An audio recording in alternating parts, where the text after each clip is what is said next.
तो आज हम लोग सरफेस टेंशन में लास्ट आर्टिकल है, इस पे बातचीत करते हैं। लास्ट दो चीजें हैं। पहला है कॉन्टैक्ट एंगल क्या होता है। कॉन्टैक्ट एंगल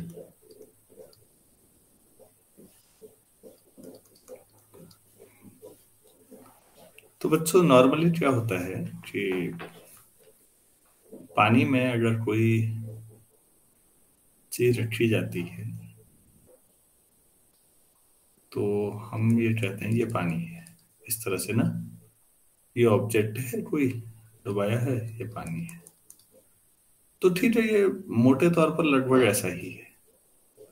लेकिन अगर बारीकी से गौर करेंगे तो जहां पर वाटर मॉलिक्यूल और सॉलिड मॉलिक्यूल आपस में ये मिलेंगे, यहाँ पर ट्रारुडा जोन होगा इतने हिस्से में। अब ये ट्रारू जोन में दो पॉसिबिलिटीज हैं, या तो कर्व ऐसा होगा या कर्व ऐसा होगा। कर्व नॉर्मल नहीं होगा, मतलब सीधे, या तो वहां पर मॉलिक्यूल थोड़ा ऊपर को उठ जाएंगे कुछ, और कई जगह ऐसा भी होगा कि नीचे को डिप्रेस हो जाएंगे थोड़ा सा। तो ये कब होता है और ये क्या होता है और ये क्यों होता है, इन बातों को समझने के लिए हम इस आर्टिकल को पढ़ रहे हैं। सभी लोग समझ रहे हैं क्या पढ़ना है? Yes sir. हाँ, तो बच्चों होता क्या है, अगर आपके पास यहाँ पर दो तरह के शब्द और आएंगे, पहले उन्हीं के बारे में बात कर लूं। कोहेसिव फोर्स और एडहेसिव फोर्स। पता नहीं मैंने पहले कभी बात की या नहीं की। कोहेसिव फोर्स और दो तीन लाइन छोड़ दो। अब एडहेसिव फोर्स आप लोग जानते हैं कि क्या होते हैं? सर थोड़ा बहुत। हम्म। सर कि कोहेसिव फोर्स किसी भी लिक्विड के पार्टिकल्स में आपस में लगता है और एडहेसिव किसी और के साथ। मतलब आप लिक्विड के बजाय हम ये कहें, सेम पार्टी टाइप के जो है मॉलिक्यूल हैं, उनके बीच जब फोर्स लगता है तो उसको क्या कहते हैं? कोहेसिव। कोहेसिव। और एडहेसिव कब लगेगा? जब दो डिफरेंट टाइप के मॉलिक्यूल होंगे। तो कहीं पर वाटर वाटर इंटरेक्शन चल रहा होगा, वाटर मॉलिक्यूल के साथ इंटरेक्ट करेंगे, तो वहां पर आप कैसा फोर्स मानेंगे? Sir cohesive. कोहेसिव। माना मैंने एक ग्लास सीट है मेरे पास और लिक्विड है, तो अगर सॉलिड और लिक्विड दो डिफरेंट टाइप की चीजें हैं, ये कांच है और ये वाटर है, और इनके मॉलिक्यूल आपस में इंटरेक्ट करते हैं, इंटरेक्शन होता है, तो फिर उनके बीच लगने वाला जो फोर्स है वो एडहेसिव फोर्स। बच्चों इसीलिए आपने गौर किया होगा, जो गोंद की तरह चिपकाने वाली चीज होती है उसको भी हम कई बार एडहेसिव बोलते हैं यस सर। ना, क्योंकि वो दो डिफरेंट वैरायटी को आपस में चिपका देती है। तो एडहेसिव हम ज्यादा यूज कर रहे होते हैं, लेकिन यहाँ पर दोनों आएंगे। क्लियर है? Yes sir. Force among same type of molecules is cohesive force. And force among different type of molecules is called adhesive force.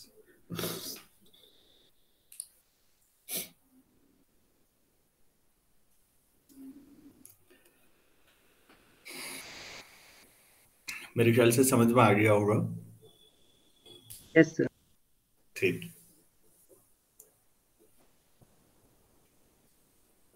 तो होता क्या है बच्चों, कई बार क्यों का जवाब अभी मिलेगा।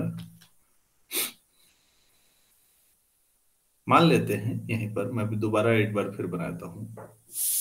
माना मेरे पास ये सॉलिड सरफेस है और यहाँ पर वाटर लिक्विड था, पानी में रखिए मान लेते हैं, और पानी की सरफेस ऐसी है, इतना उड़ गया पानी यहाँ पर। ठीक है, ये उड़ गया।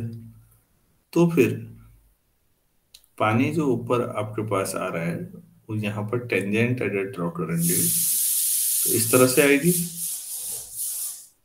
और ये सरफेस ऐसे आ रही है, इसके बीच जो एंगल बन रहा है ये क्या बन रहा है, थीटा। ठीक। और जिस समय आप,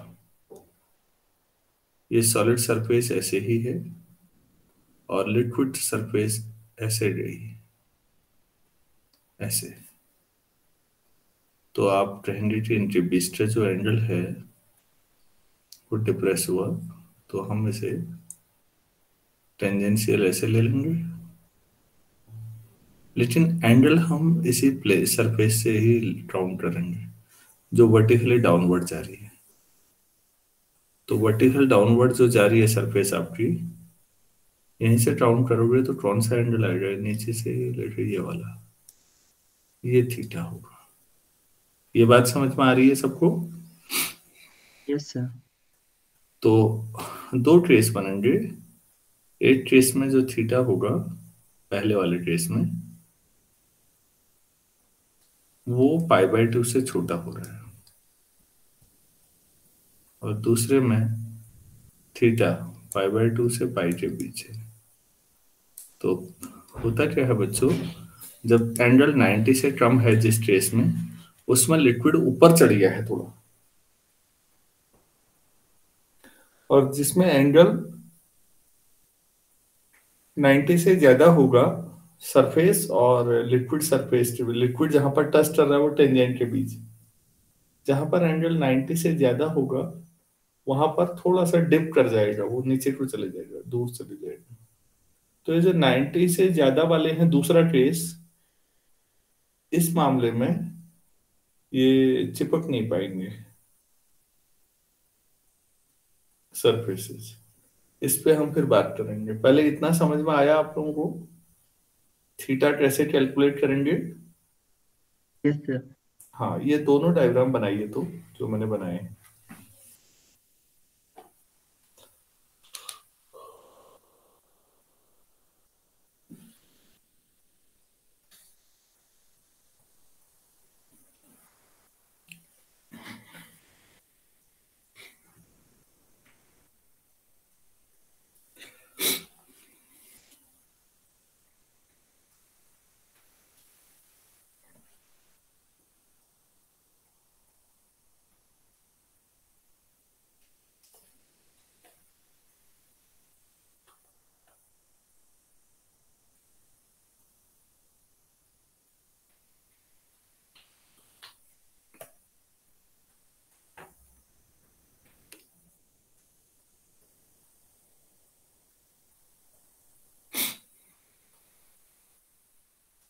मानवेंद्र समझ में आ रहा है?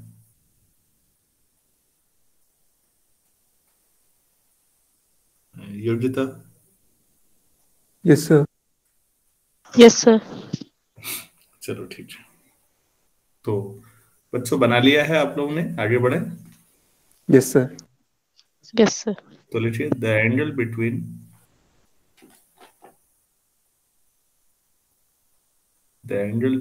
The tangent planes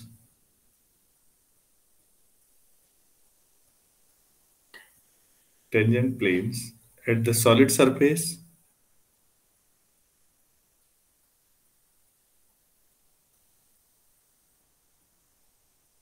and the liquid surface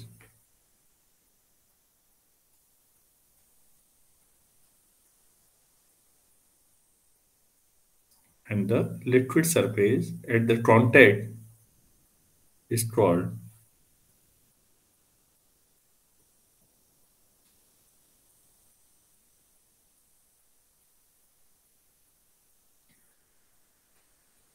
the contact angle.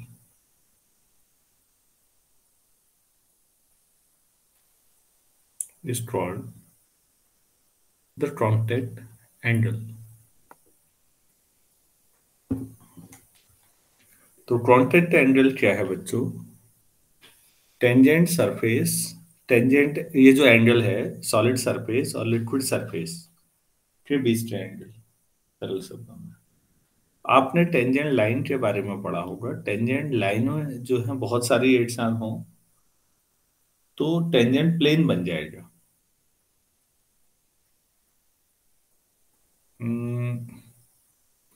आपके मोबाइल स्क्रीन को सॉलिड सरफेस मानते हैं, और इसमें पानी अगर पड़ा होता, माना पानी नीचे वाली बाउंड्री पे पानी से डूबा होता है आधा, तो कितनी सारी टेंजेंट हो जाती, सोचिए तो। वाटर और सॉलिड सरफेस के बीच ढेर सारी टेंजेंट होंगी या नहीं? Yes sir. और वो सब क्या बना देंगी एक? Tangent plane. बिल्कुल। तो अभी उस टेंजेंट प्लेन के बारे में हम 3D में 12th में डिटेल में पढ़ते हैं, अभी उस पर फोकस करने की जरूरत नहीं है। तो टेंजेंट प्लेन और सॉलिड सरफेस के बीच के जो एंगल है वो आपका कौन सा एंगल कहते हैं? Contact angle. इतना क्लियर है? नई लाइन यस से सर। लीजिए। We observe that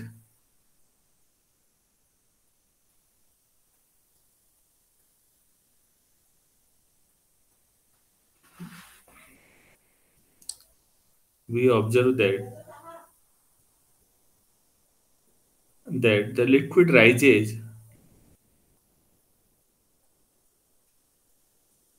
that that के बाद if कर दीजिए, if liquid rises along the solid surface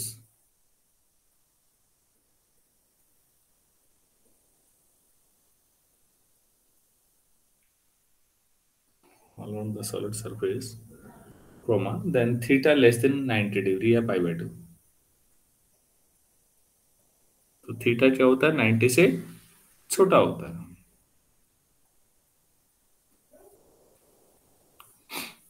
If liquid is depressed along the solid surface, liquid is depression मतलब नीचे को जाना, along the solid surface,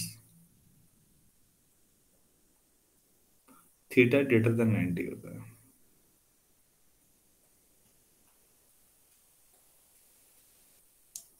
ठीक है? Yes sir. अच्छा बच्चों, एक बात बताइए, वाटर और ग्लास के बीच 0 डिग्री का एंगल होता है वैसे, ये इंफॉर्मेशन दे रहा हूं मैं। तो पानी के मामले में वो परपेंडिकुलर वे में ही लगभग आप मानिए, 0 का मतलब समझ रहे हैं? थीटा छोटा घटाते जाइए। पानी के मामले में कांटेक्ट एंगल क्या होता है? फिर 0। 0। अच्छा, मरकरी और ग्लास के साथ ये है 140 डिग्री है, 140। मरकरी और ग्लास का कांटेक्ट एंगल 140 है, तो इसमें क्या होगा? फिर इसमें डिप्रेस हो जाएगा। डिप्रेस होगा, तो ये नहीं चिपकेगा। तो मरकरी ग्लास के साथ नहीं चिपकती, तो थर्मामीटर में अगर चिपट जाती तो फिर एक बार ऊपर जाती तो चिपट जाती सब, फिर बाद में रीडिंग लेना बड़ा मुश्किल हो जाता। आप टेम्परेचर नापने के लिए डॉक्टर अगर थर्मोमीटर यूज कर रहे हैं तो उसमें मरकरी के यूज की कई वजह हैं। उनमें से एक ये भी है कि वो चिपटता नहीं है। समझ में आया? Yes sir. Yes sir. उसकी स्पेसिफिसिटी Yes, बहुत sir. कम है, तो कुछ थर्मोडायनामिक एंगल भी होगा, बाद में देखेंगे उसको थर्मोडायनामिक्स पढ़ते हुए। ऐसी वाटर और पैराफिन जो है वो 107 डिग्री के आसपास, ये जो भी डेटा मैं बोल रहा हूँ एससी वर्मा सर की बुक से। तो कुछ एग्जांपल दिए हैं उन्होंने 2-3 कि भाई कौन सी चीज में ये चीजें उठती हैं, कौन सी चीज में डिप्रेशन आता है। अब इसकी वजह क्या होगी डिप्रेशन की? अब हमने ये तो पढ़ लिया, तो उसको पढ़ने के लिए चलिए हम अब इस, आप हेडिंग डाल सकते हैं डिस्कशन नाम से।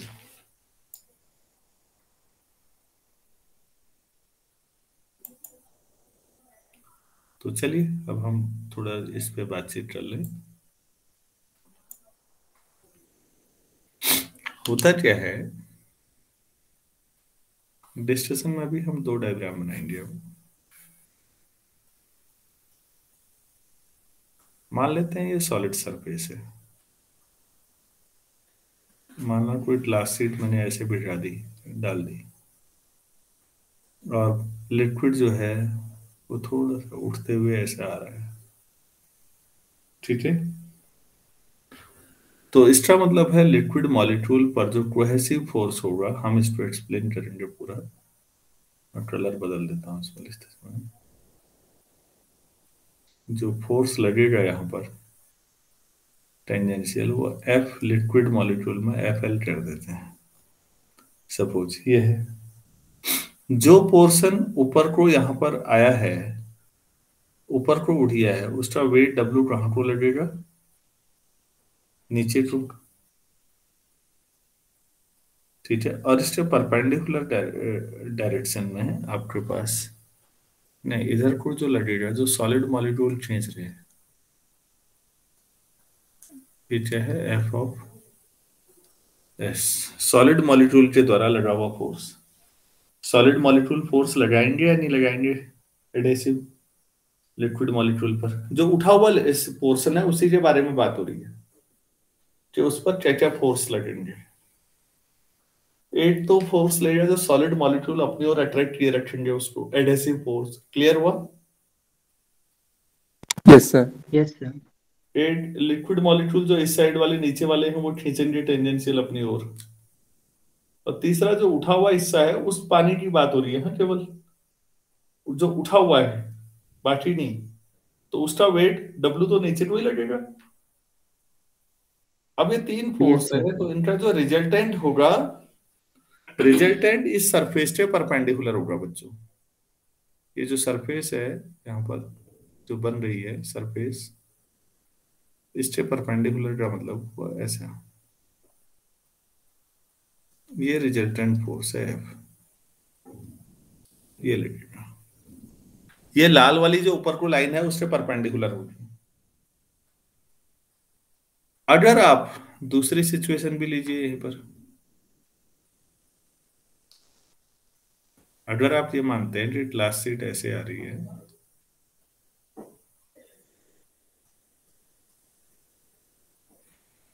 ये, और जो लेयर है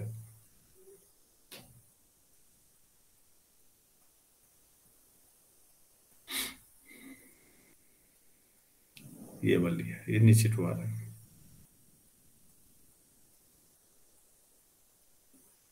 तो यहाँ पर जो आपके पास क्लोज जो मॉलिक्यूल होंगे वो किस तरह का फोर्स लगाएंगे? लिक्विड मॉलिक्यूल इधर को खींचेंगे उसे अपनी ओर, ये थोड़ा नीचे को जैसा आ रहा है। सॉलिड मॉलिक्यूल इधर को लगाएंगे F S. Please F S और एफ एल देखिए, पैरेलल लाइन नहीं है, हाँ।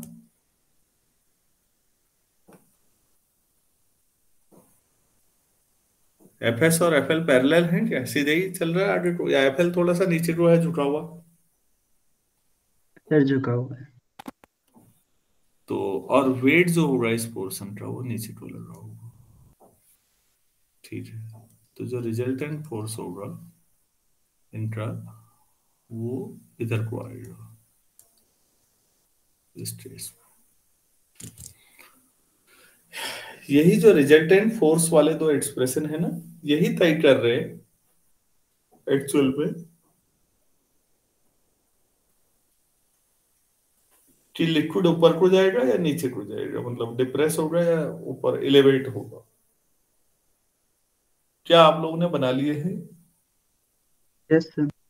Yes Yes, sir. sir. चलो ठीक है, तो इसको थोड़ा एक्सप्लेन कर लेते हैं। तो आपने हेडिंग डाला था discussion. Yes sir. Yes, sir. चलो ठीक है,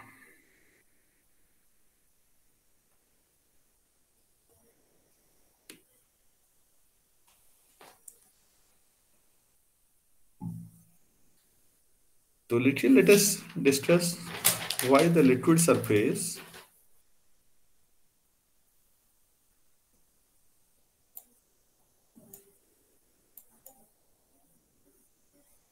let us discuss why the liquid surface bends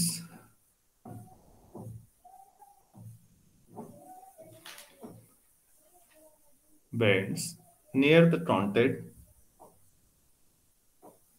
near the contact with the solid.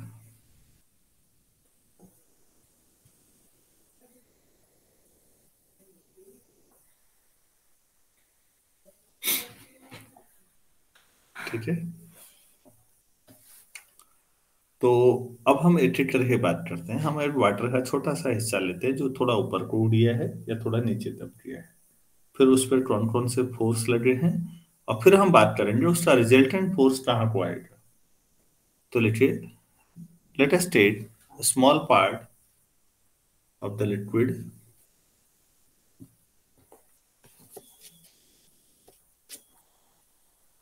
take a small part of the liquid surface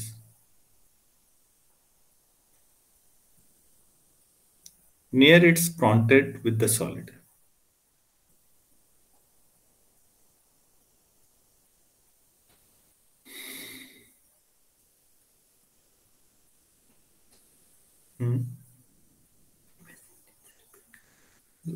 Let us क्या था, consider था, take a small part of the liquid surface near its contact with the solid.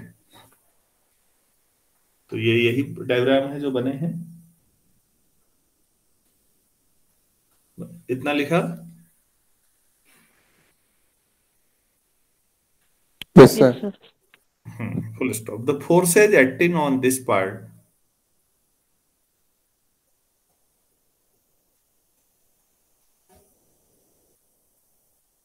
the forces acting on this part are destructive. Number one, कौन कौन से force लगे हैं बच्चों, जो डायग्राम में है वही लिखना है। पहला,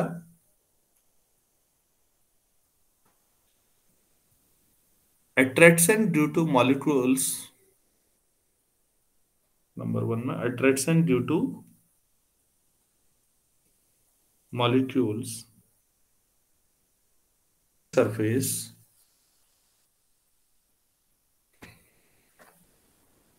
of the solid surface near it.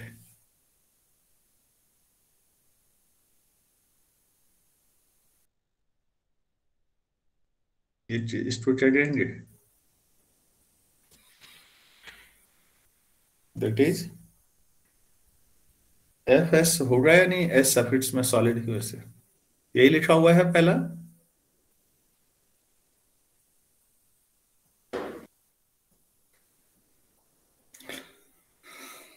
लिख लिया। Yes, sir. दूसरा लिखिए, the force due to liquid molecules.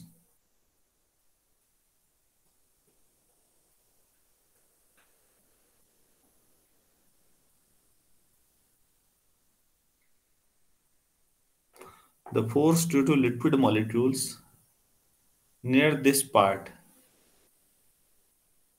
That is F L हुआ है, लिक्विड मॉलिक्यूल वाला।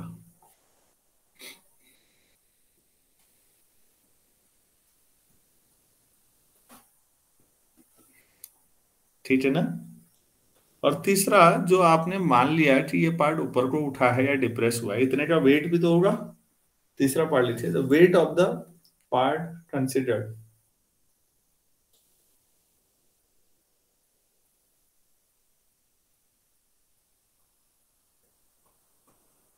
The weight of the part considered, that is कौन सा, डब्ल्यू। ठीक है ना। Yes sir. अब लिखो बच्चों एक लाइन नीचे, we know that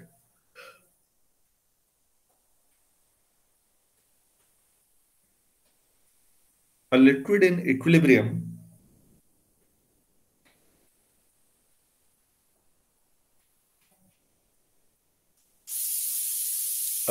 equilibrium cannot sustain tangential stress.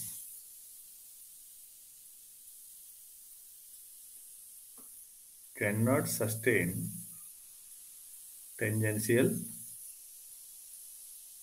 stress. अब इसका मतलब क्या हुआ, पहले इसको समझते हैं। ये देखिएगा, कोई भी लिक्विड सरफेस है बच्चों, तो अगर वो इक्विलिब्रियम में है लिक्विड सरफेस, तो उसको टेंजेंशियल डायरेक्शन में कोई भी फोर्स नहीं हो रहा। अगर होगा तो इस फोर्स की वजह से सरफेस मूव करेगी या नहीं? Yes sir. अब मूव करेगी तो फिर इक्विलिब्रियम कैसे है?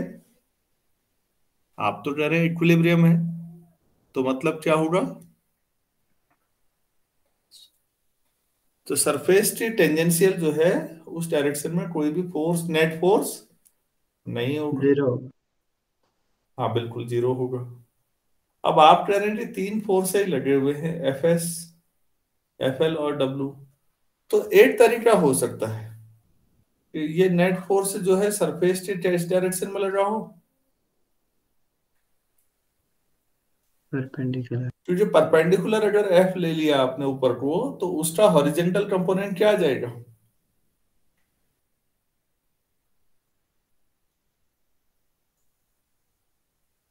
सर 0। जीरो। भाई ये एफ है, थीटा है, तो इधर को कितना होता है? तो अगर उससे परपेंडिकुलर ले लोगे यहाँ पर तो क्रॉस 90 जीरो आएगा या नहीं? Yes sir. तो मैं यही कहता कि जो रिजल्टेंट फोर्स होगा वो जो उठा हुआ हिस्सा है ना, मैं ये दोबारा देखिए, जो उठा हुआ हिस्सा है ये वाला, तो इससे परपेंडिकुलर लगभग, दैट इज रिजल्टेंट फोर्स। बात समझ में आ रही है? Yes yes sir. सर। तो ये बहुत महत्वपूर्ण बिंदु था कि भाई फोर्सें लगे हैं, नेट फोर्स जीरो तो ठीक है, कहां पर होगा वो, कहां को होगा वो नेट? आप कहां को मानेंगे?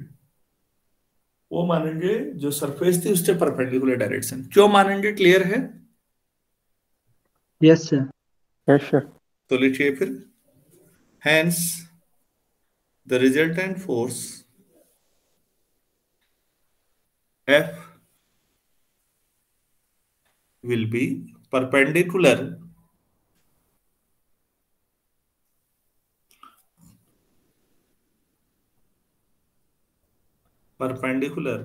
to this small part of liquid.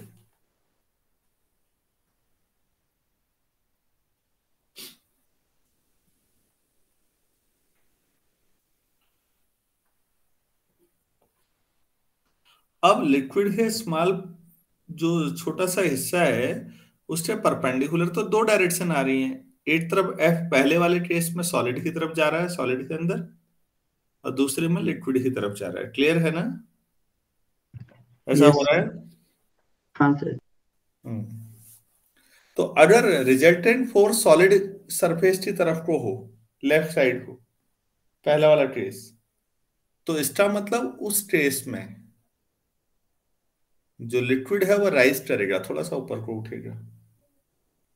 और दूसरा वाला ट्रेस देखिए जहां रिजल्टेंट फोर्स, तीनों का रिजल्ट लिक्विड सरफेस की तरफ ही आए, लिक्विड में, वहां पर लिक्विड डिप्रेस होगा, थोड़ा सा नीचे जाएगा। क्या मैं ये समझा पाया? Yes sir. Yes sir. तो लिख लेते हैं फिर इसे। Hence we conclude that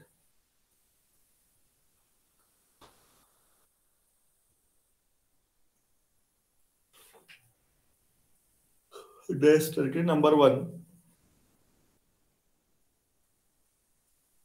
if the resultant force is toward the solid surface,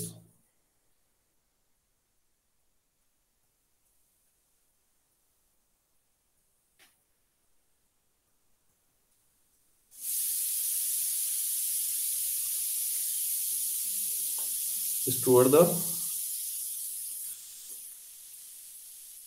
solid surface, comma liquid rises upwards, ठीक है ना?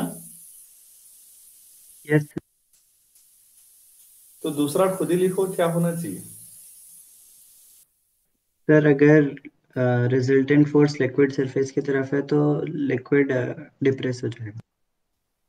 ठीक हो गया।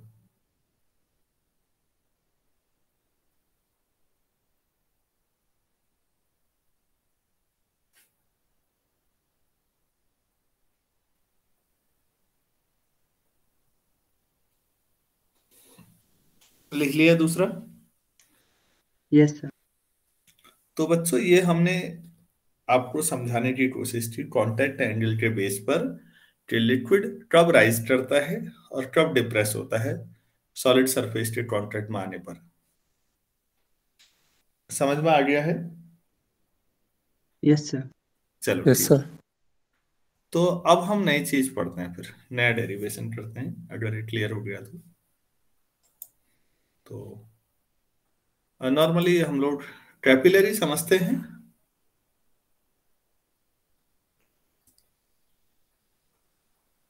सर एक पतला सिलेंड्रिकल स्ट्रक्चर। पतली सी ट्यूब, बहुत पतली, उसको कैपिलरी कहते हैं। तो कैपिलरी जो होती हैं उसमें लिक्विड अगर भरा जाए तो नॉर्मली जैसे पानी भरते हैं तो वो ऊपर को उठ जाता है। और बच्चों ये पानी नहीं, ये ऑयल के मामले में भी होता है। अब जो मंदिर में दिया जलाते हैं, आधा दिया भी भीग गया है ना, बाकी भीग जाएगा थोड़ी देर में। कॉटन के कपड़े हैं, कोई बड़ा सा चादर कॉटन की है या कुछ और है, उसका थोड़ा सा हिस्सा पानी में रख के छोड़ दीजिए, थोड़ी देर बाद देखिएगा पूरा कपड़ा भीग जाएगा। तो ये भी क्या एक्शन है? छोटी छोटी क्या कैपिलरीज एक्शन है। और बच्चों जब किसान खेत में हल जोतता है पारंपरिक बैलों के सहारे, अगर आपने कभी हल जोतते हुए किसी को देखा होगा, तो जो खेत जोतना होता है बेसिकली उसे समझिए। तो जब किसान खेत जोतता है तो वो मिट्टी को पलट देता है, जो ऊपर की है वो नीचे और जो नीचे की है वो ऊपर। नॉर्मली ऐसा होता है। अरे भाई यही तो होता होगा। Yes sir. हाँ, तो बच्चों इसमें होता क्या है, खेत के ऊपर की तो नमी सूख चुकी होती है कई बार, मॉइस्चर, धूप की वजह से, गर्मियों में सोचो। लेकिन मिट्टी के अंदर मॉइस्चर होता है नीचे, वो जरूरी है इकोसिस्टम बनाए रखने के लिए। अब प्रॉब्लम ये आती है कई बार कि किसान को इतनी जानकारी नहीं होती। मैंने खुद भी देखा है अपने गांव में, किसानों ने खेत जोत दिया और छोड़ के आ गए। अब क्या होता है बच्चों, नीचे ऊपर मिट्टी पलटने के बाद धूप में वो सारा सारा पानी ऊपर निकल जाता है, वेपोराइज हो जाता है, पहली बात। दूसरा, बहुत सारी माइनर कैपिलरीज बन जाती हैं, और उन कैपिलरीज के सहारे जो नीचे का पानी है और नीचे का, वो भी ऊपर उड़ जाता है, वो भी उड़ जाता है फिर। तो खेत नीचे तक काफी ड्राई हो जाते हैं। तो उसमें फसल उगाना, बीज बो के बड़ा मुश्किल काम है जब तक सिंचाई ना हो। पहले परेशानी समझ में आई? Yes sir. Yes sir. तो फिर बच्चों नॉर्मली कृषि वैज्ञानिक कहते हैं कि एक बार जब खेत में हल जोत दिया तो एक पटेला होता है हमारे यहाँ, एक बड़ा सा लकड़ी का मोटा, उसको बैलों के पीछे हल की जगह पर वो बांध देते हैं जब खेत जोतने के बाद। वो पूरा प्लेन कर देता है, लेवलर हुआ, वो लेवल कर देता है खेत को, प्लेन। तो लेवलिंग जरूरी है कहते हैं वो। मतलब पहले खेत में हल जोता, और हल जोतने के बाद फिर मिट्टी को क्या कर देना है, पूरा प्लेन कर देना है, दबा देना है। आप ऐसे समझो जो क्यारी जैसी छोटी सी होती, उसमें खोद रखा है, तो मैं एक हाथों से ही उसको मिट्टी को बराबर प्लेन करके दबा दो थोड़ा सा, तो एक भारी लकड़ी का गोल बांध दो पीछे, बैल खींचेंगे, वो वजन की वजह से मिट्टी ऊपर नीचे जो थी सब प्लेन हो जाएगी और थोड़ी दब भी जाएगी। इस प्रोसेस में कैपिलरीज टूट जाती हैं। क्या फायदा होता है? पानी ऊपर राइज नहीं करता और नीचे का वाटर बना रहता वो बना रहता है, तो नुकसान नहीं होता। तो इसीलिए किसानों से हमेशा ये समझाया जाता है कि आप खेत में जब हल जोते हैं तो ऊपर से प्लेन जरूर कर दें दोबारा मिट्टी को। तुमने पलट दिया ठीक है, अब इसे कर दो ताकि कैपिलरी टूटे, खेत के अंदर की नमी अंदर ही बची रहे। गांव के किसानों को जानकारियां होती नहीं, और कोई जो लोग पढ़े होते हैं उन्होंने हल नहीं जोता होता, जो बेचारा हल जोतता है उसको ये नहीं मालूम होता। तो मॉइस्चर की बर्बादी नहीं होगी। तो थोड़ा सा कैपिलरी एक्शन के बारे में ये समझ में कि कैपिलरीज कितनी बारीक होती होंगी। Yes sir. है। Yes sir. हाँ, तो अब लेकिन एक कैपिलरी सामान्य से लेकर उसकी स्टडी करते हैं। आखिर कैपिलरी में पानी ही हो, अगर माना पानी की ही बात, क्योंकि वो कॉमन हमारे एग्जाम्पल है, तो पानी कितना ऊपर तक उठेगा? उठता तो है कैपिलरी में, कहां तक उठेगा? क्या वो 500 मीटर 1000 मीटर ऊपर उठ जाएगा या थोड़ा सा उठेगा? सर थोड़ा सा उठेगा। बिल्कुल। तो ये थोड़ा सा कितना होता है, हम ये देखना चाहेंगे। पहला सवाल, अगर कैपिलरी का रेडियस कम किया जाए जितना है अभी, एक कैपिलरी है उसमें लिक्विड थोड़ा ऊपर उठ गया, अगर मैं उस रेडियस को आधा कर दूं तो क्या कैपिलरी में लिक्विड और ज्यादा हाइट तक उठेगा या कम हाइट तक उठेगा या उतना ही उठेगा? दूसरा सवाल बनेगा। तो आप देखेंगे कैपिलरी जितनी पतली होगी लिक्विड उतना ज्यादा ऊपर उठता है। तो मैथमेटिकल हम डेरिवेशन करेंगे बच्चों इसका।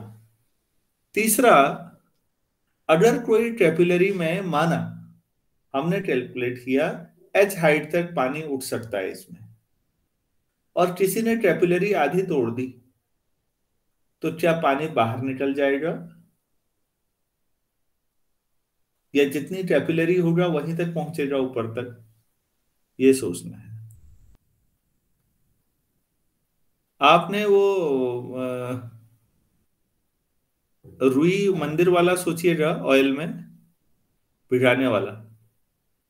आपने रुई की बत्ती बनाई और जो बत्ती है मान लो 20 सेंटीमीटर लंबी बना दी, एक हिस्सा तेल में डाला, तो धीरे धीरे अपने आप ही दूसरा हिस्सा भीग जाएगा या नहीं? Yes sir. Yes, तो sir. आपने कंक्लूजन निकाला कि ऑयल 20 सेंटीमीटर तक ऊपर उठा। आज आपने 20 नहीं 10 ही सेंटीमीटर लंबी बत्ती बनाई,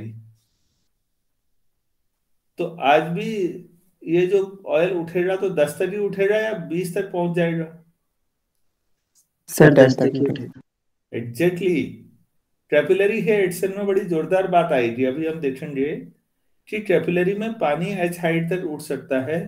किसी शैतान बच्चे ने कैपिलरी तोड़ दी, आधी हाइट H/2 हाइट रह गई, तो पानी H/2 तक ही जाएगा, छलकेगा नहीं बाहर।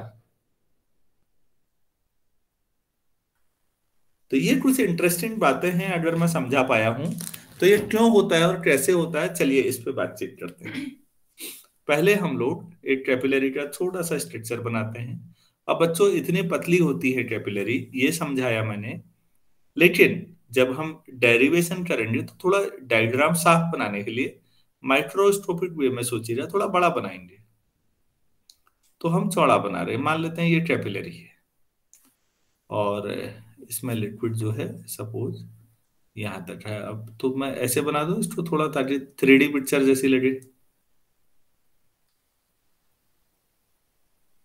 ठीक है। Yes sir. हम्म।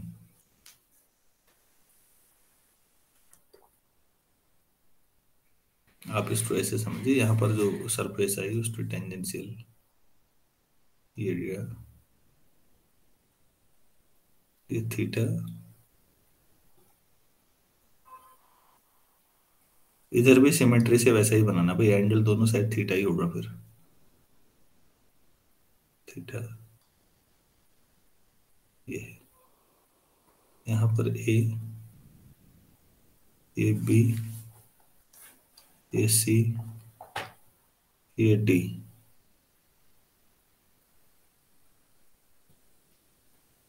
और इसका रेडियस आर मान लेते हैं। वो कहाँ पर लिखें?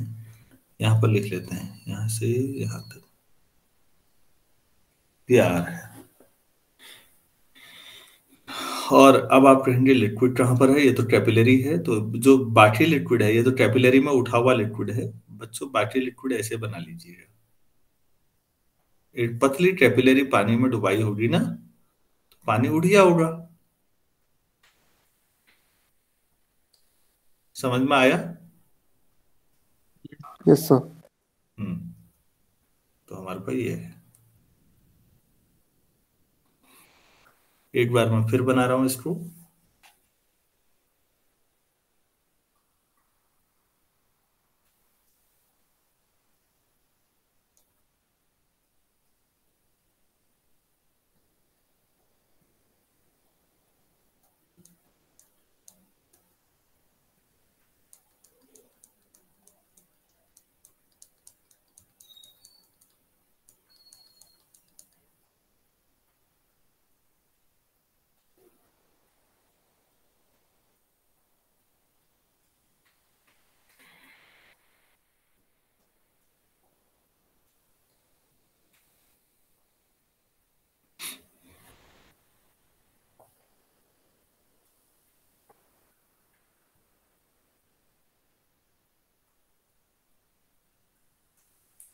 तो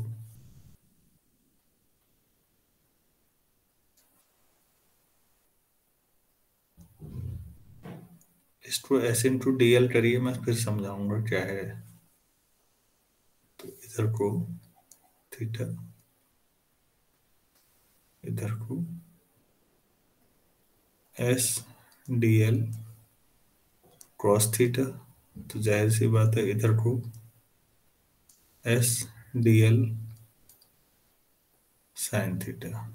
अब इधर साइड में भी उतना है,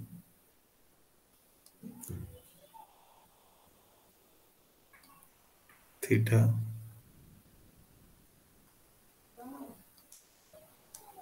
एस टी एल होगा, ऊपर को एस डी एल फिर क्रॉस थीटा, इधर को S T L sine theta. और ऊपर से एटमॉस्फेरिक प्रेशर पड़ेगा, ये होगा मान लेते हैं P into pi r square. और इतने हिस्से का जो वेट होगा सेंटर ऑफ मास पे वो W, और नीचे से जो ऊपर को पड़ेगा pressure same P into pi r square. इसको मैं एक्सप्लेन कर दूंगा अभी, आप लिख लीजिए।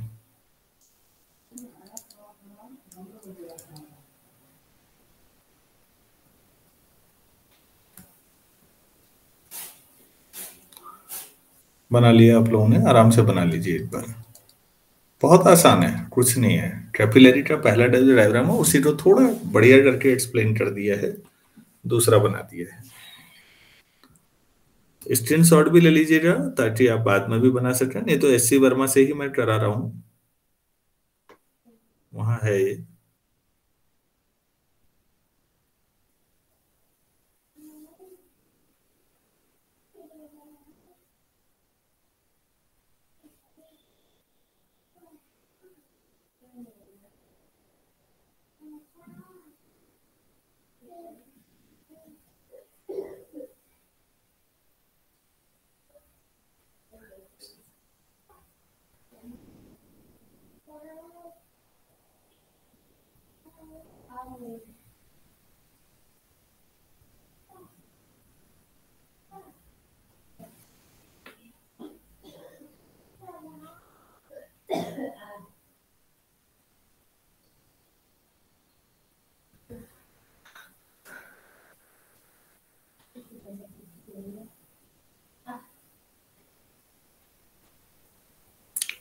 बना लिया?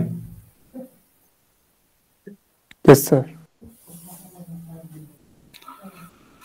बच्चों अब इसको थोड़ा सा एक्सप्लेन करना जरूरी है, लिखना जरूरी नहीं है। लिख तो आप एससी वर्मा से खुद भी लोगे, थोड़ा सा वर्मा सर क्योंकि फिजिक्स के आदमी रहे तो मैथमेटिकल की कुछ चीजों जो है वहां डायग्राम में एक आध चीज मिस हुई है, शायद उन्होंने समझाया पूरा सही है, हम ऐसे समझा देते हैं इसको। देखो बच्चों, होता क्या है, मैंने ये ऊपर वाली सरफेस ले ली, ट्राडो सरफेस है। अब रफ वर्क की तरह समझिएगा थोड़ा सा इसको।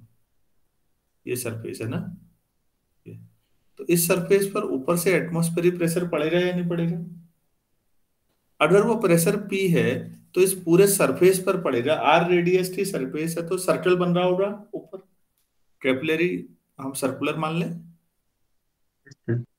तो बच्चों फोर्स क्या होता है? Pressure into area.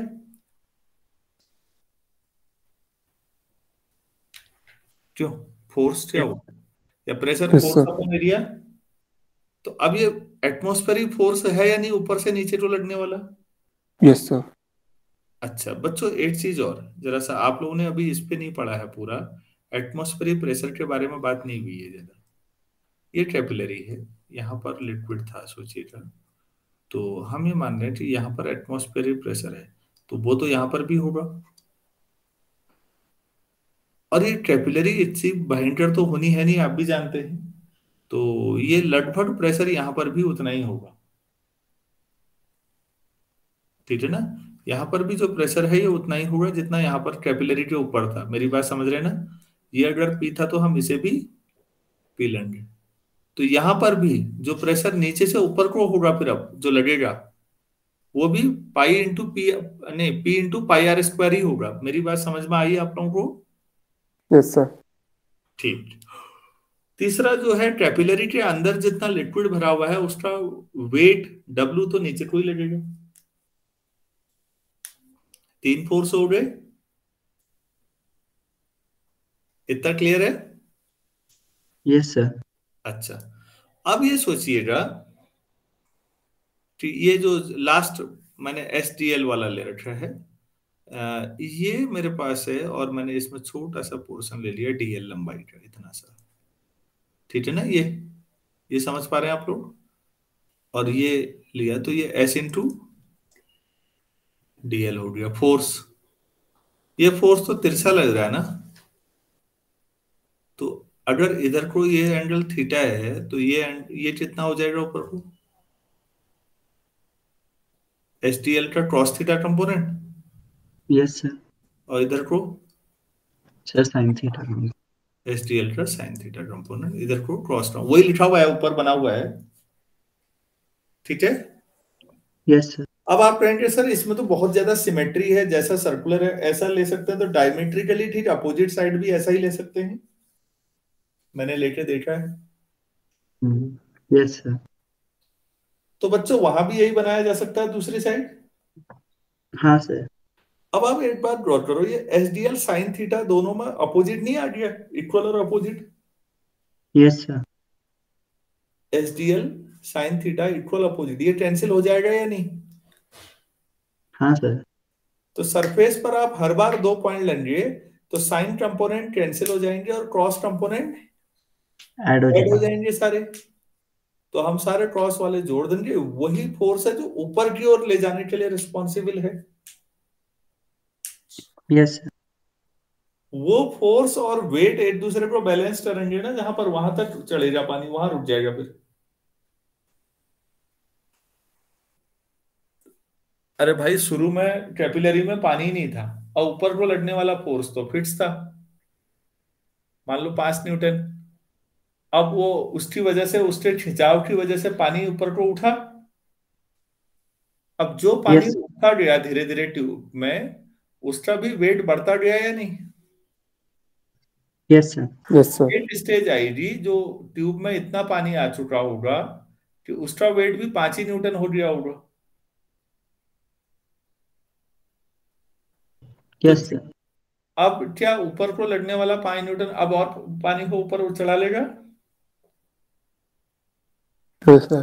नो नहीं। सर। तो मतलब जो ऊपर को खींचने वाला फोर्स है SDL क्रॉस थीटा, जहां पर W के बराबर होगा, बस वहीं तक चढ़ेगा ना पानी। Yes sir. बस इससे हमारी हाइट निकल जाएगी कि पानी कितना चढ़ेगा। क्या डायग्राम पूरा क्लियर हुआ? Yes sir. हाँ, यस सर। थोड़ा सर ने भी अच्छा बनाया है लेकिन वो थोड़ा सा सरल है, मैंने उसको थोड़ा और सरल बना दिया है और कुछ नहीं किया है। दोनों तरफ बना के आपको ये समझा दिया कि SDL साइन थीटा क्यों कैंसिल हो रहा है।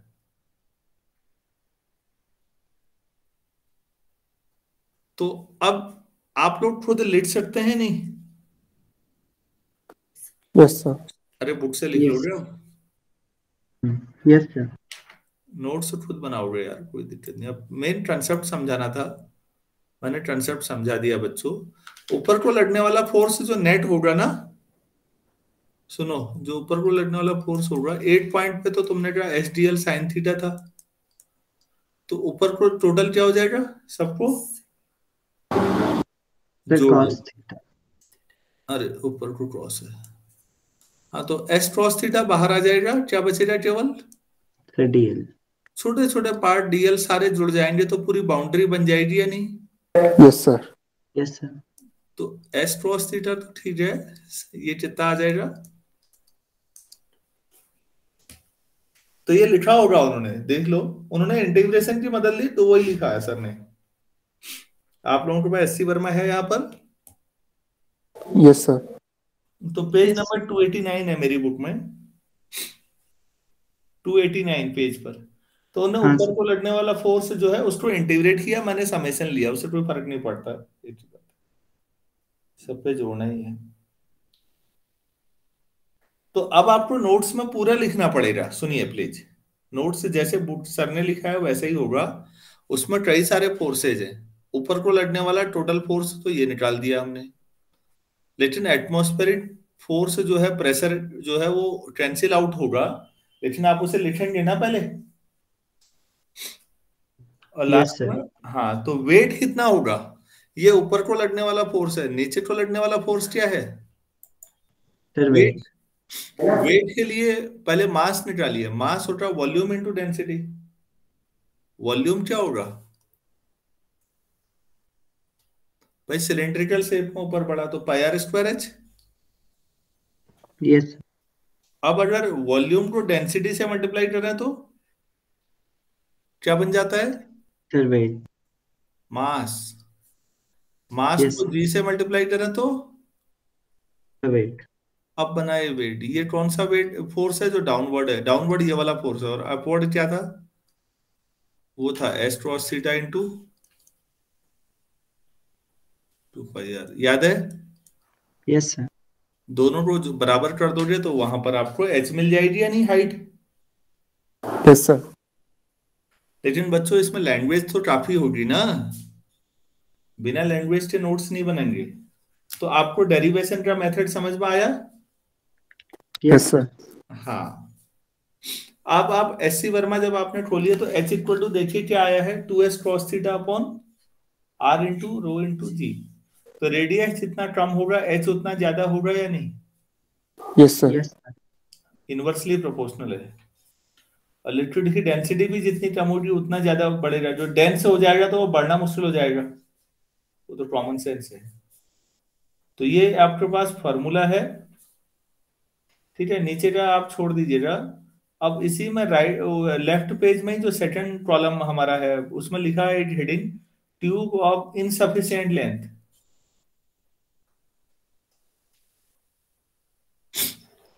लिखा है यस सर। वो यस वही सर। है कि इनसफिशिएंट लेंथ होगी तो क्या बाहर निकल जाएगा? तो बाहर नहीं निकलेगा। बाकी न्यूमेरिकल आपके इसी लेवल के। सरफेस टेंशन अगर आपको इतना आता है तो मेरे ख्याल से ये पर्याप्त है, इससे ज्यादा की कोई जरूरत नहीं है। सरफेस टेंशन बच्चों आर्टिकल के तौर पर पूरा हो गया। अब इसके क्वेश्चंस करने हैं, कल हम कुछ चीजें करेंगे और फिर नेक्स्ट क्लास से नया कंसेप्ट लेंगे, विस्कोसिटी क्या होता है। जैसे हम कहते हैं ना विस्ट्रस, गाढ़ापन किसी लिक्विड का, तो उसके बारे में भी थोड़ा जानकारी ले लेंगे आखिर क्या है वो। लेकिन कल हम कुछ क्वेश्चंस सरफेस टेंशन पे करेंगे। यहां तक कोई डाउट है? कुछ पूछना है किसी को? मेरे पास उतना नहीं था समय, मैं 1 घंटे के अंदर ये डेरिवेशन लिखाने लगता तो नहीं होता। तो इसके नोट्स आप लोग बना लेंगे अब? Yes sir. Yes sir. चलो ठीक है, फिर इतना ही करते हैं और 5 मिनट के बाद फिर मैथ से स्टार्ट करेंगे। Thank you sir. Okay, welcome.